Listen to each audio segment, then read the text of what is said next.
Ever wondered how to achieve that mouth-watering smoky flavor? You're in the right place. Smoking meat isn't just a cooking method, it's an art form. And guess what? You've got what it takes to master it. Start with the basics, choosing the right wood. Hickory, mesquite, or applewood. Each brings its own unique flavor. Experiment and find your favorite.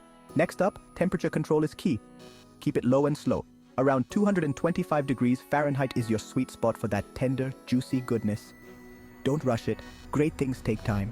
And here's a pro tip. Always use a meat thermometer.